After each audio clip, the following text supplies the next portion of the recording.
اور پھر وزیر خارجہ پاکستان کا اعلان کر رہا ہے کہ 400 مندر جو ہیں ان کو ریونیوٹ کیا جائے گا، ان کی نئے سرے سے تزئین و آرائش ہوگی، بھگوانوں کی پرستش کے لیے دروازے کھلے جا رہے ریاست مدینہ میں، اور چاپلوس جا کر کہتے ہیں کہ واہ جی واہ کیا کام کر دیا عمران خان نے، ریاست مدینہ کا نام لے دیا۔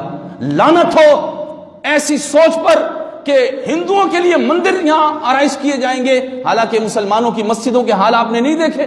یہاں مسلمان اپنے چندے سے مسجد بناتے ہیں، یا مسلمان اپنے چندے سے مسجد چلاتے ہیں، یا مسلمان اپنے چندے سے اس کی تزئین و آرائش کرتے ہیں۔ کہاں ہے حکومت، کہاں ہے ریاست مدینہ جو مسجدیں بنا کر مسلمانوں کو عبادت کے لیے دے؟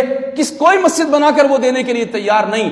ہندوؤں کے ساتھ اتنی یاری کیوں ہے؟ اگر تمہیں مندر بنانے تو جاؤ، بھارت چلے جاؤ، ہندوستان چلے جاؤ، وہاں جا کے مندروں کے اندر رہ جاؤ، لیکن پاکستان تو لا الہ الا اللہ محمد الرسول اللہ کی بنیاد پر بنا ہے، یہ نغمہ توحید پڑھنے کے لیے بنا ہے، یہ ناموس رسالت کی حفاظت اور ختم نبوت کی پہرے داری کے لیے بنا ہے۔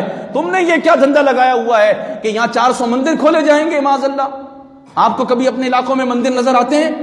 بہت کم اکا دکا آپ کو پتا ہوگا کہ یہاں مندر کہاں ہے، لیکن اب ان مندروں کو باقاعدہ لوگوں کو دکھانے کے لیے یہ کہ یہاں پر معاذ اللہ جھوٹے خداؤں کی پرستش ہوتی ہے، یہاں شرک ہوتا ہے اللہ تعالیٰ کے ساتھ۔ اب جناب یہاں شرک کا دھندا کرنے کے لیے وزیر خارجہ کہہ رہا ہے کہ عمران خان نے یہ اعلان کر دیا ہے کہ 400 مندروں کی تعمیر ہوگی۔ لعنت بے غیرت یہ کرتا کہ 400 مسجدوں کا اعلان کرتا کہ جن غریب علاقوں میں مسلمانوں کے پاس مسجد بنانے کے وسائل نہیں ہے، جہاں تھر کے اندر مسلمان بھوکے پیاسے مر رہے ہیں، وہاں جہاں دوائیوں کی ضرورت ہے، جہاں علاج کی ضرورت ہے، جہاں لباس کی ضرورت ہے، جہاں بھوک و افلاس ختم کرنا ہے، وہ پیسہ مسلم امہ پر خرچ کرتے، اور تم نے یہ کام شروع کر دیا۔